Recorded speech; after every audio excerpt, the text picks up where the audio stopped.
Hi and welcome to the Market Alerts for Tuesday, the 11th of May 2021. Apologies for the voice, but weekend away, and my grandson, who's 14 months old, decided to pass on his gift of a cold to me. So again, apologies for how it sounds this morning. Anyway, the headlines really are inflationary again. What will you do when inflation forces US households to spend 40% of their incomes on food? If you think that food prices are bad now, just wait, because they are going to get a whole lot worse. And this seems to be the theme for the last few days. Don't fight the Fed's commodity put. And what they mean by this is that they're going to allow inflation to skyrocket. The Fed is telling the market it wants higher oil and commodity prices to achieve this longer-term average of 2% inflation. I mean, what a joke, 2%. Try 200% by the time they finished. We're in a new world. Commodities crash up a record pace as iron or copper explode higher overnight. Transitory or not, it's not transitory because it'll never go back down. It's the same as all of the other things that are brought in by governments that I've mentioned before. They're never temporary or transitory. They're always permanent. And this is an interesting graphic visualizing what 50k in lumber can build today versus last year. 50k in lumber in 2015 could build 14.74 new single-family homes. By April 2020, drumroll, 2.5, as you can see there. What a massive difference. So there's no inflation. I mean, this goes back to 2015 when they've said that inflation's 1%. The smoke and mirrors and the sleight of hand of these people is just utterly breathtaking. But you can see even in 2010 how we've got this graphic here showing the number of houses, and this is only from January, so you can see the impact that just the one commodity, let alone everything else. So dire times coming, as I've said before, but people never believe you until it turns up, and then they say, "Oh, I wish I'd have, bought precious metals. I wish I'd have positioned for this. I wish I'd have bought some food and stockpiled." Or so. Anyway, talking of higher values, the implied volatility up at 1506 yesterday, above the 20-bar moving average. Amber on the other system. The 1299 low is not 1299, it's actually 1439 for this. I put the incorrect figure in there, just that's why I paused and hesitated. It was 1439. Thought it was 12.99, but the label hasn't updated, or I've put the wrong chart in, one or the other. But it's 14.39 up to 15.06, which is starting to cause a bit of a correction in the market, which we'll see in just a moment. We've got just under 1.6% on treasuries, and news today we've got Bailey out speaking at 3:30. What have we got for the rest of the week? Just playing catch up here. Let's have a look. Click on more. Tomorrow we've got quite a bit of news. Seems to be Bailey's out again. I'm just looking for the big movers and shakers in this economic forecasts. Again, we've got Bailey out on Thursday. And anybody else want to come and have a chat Friday? Any central banker? No, that's it. So it seems to be UK dominated this week as far as central bankers are concerned.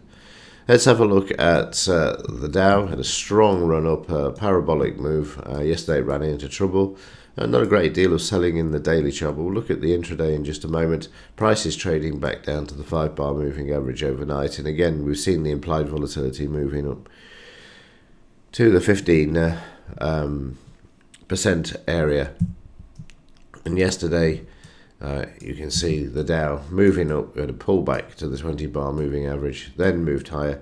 And then you can see these pullbacks, lower highs throughout here. And then later on, the market moved sharply lower, traded sideways. And then just as we headed to the close, we can see prices selling off there as well.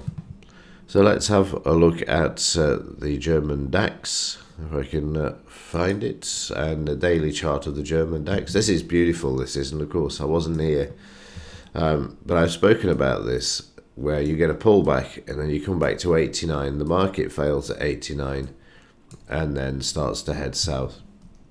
Price is currently below the 5-bar moving average, and also overnight, which we'll look at in just a moment. I'm just going to have a look at yesterday's price activity, where the market came back to 89, which is in this area here. They sold off initially, and then we traded sideways before prices moved lower. There was a bit of a sell signal there. Say a bit of a sell signal, because it just went down to the scalp and stopped, and then sort of just drifted lower, and you can see that through mid-morning as well. And in the afternoon, the market sideways, as the Dow was initially, sideways to higher. Again, you can see these retracements, back down, retracement, back down, retracement, just in a sideways move, and eventually breaking up to the upside before prices then started to drift lower again, and sharply lower as the evening went on, which you can see there. And overnight prices also lower. You see quite a big move actually overnight. This is 100 points down to, 150 points down to this level, because the two blue lines are 100, two red ones are 100, or the points in between. And you can see there the market holding at this level at the moment and attempting to make its way back. So let's just compress everything, have a look, see where yesterday's pertinent points are. We've got the low here, and we've got the S3 down here. If we have a further sell-off, that's possible. We've got the 200 MA below the DP, prices are below the DP, so any sort of rally up could see a bit of a shakeout to the downside and a bit of a corrective move coming into the market. It certainly needs it. I mean, you only have to look at the daily charges to see how far this market's come up. And they've rescued it again here to bring it back, but it needs a really good shakeout in this market and correction in order to move higher. So let's see what happens when the futures market comes online a little bit later. And finally, let's have a look at the metals. We'll start off with silver. Yesterday, price is trading up to 89% from this high to this low, so no surprise it's stopping there. What I'm shocked by, actually, is how much gold has moved compared to silver in the last few days. I've not actually looked, because I'm more heavily invested in silver because of its cheapness, and also because of the gold to silver ratio, where it can accelerate a lot faster and give greater returns than gold. But interestingly enough, gold has played catch up in the last couple of days. So prices, I was expecting, again, this is not the pessimist in me, I'm just not used to it. I know I keep saying this, but I really am surprised that we haven't actually seen them slam this. But maybe, as I've said, they must be switching from the short positions they've got to the long side. Again, you only have to look at this, and you can see, in particular, this, fighting the commodity put. I mean, but mainly this is to do with softs and grains, all that sort of thing. But yeah, it's still, overnight it's moving back to the upside, as can be seen here. They tried to do a bit of a shakeout. I mean, that's not uncommon. You can see that they bought back in here, and now they're moving it back up to the DP. Meanwhile, the dollar had a bad day on Friday, managed to stay at the 89% yesterday from this low to this high. Again, you've got that 89%. If it breaks this area, then we go down to the low of this bar here, which I'll just mark up for convenience there. So this will be the next downside target for the market. And gold, yeah, you can see there the market breaking out of that move that we had, up sharply, and a bit of profit taking yesterday. You can see this purely by the amount of volume there, but again, still looking rather positive. What I've done is drawn in the next upside targets, where the market has these fibs. Again, you'll need to break through this 89 and the 200 MA in order to move higher.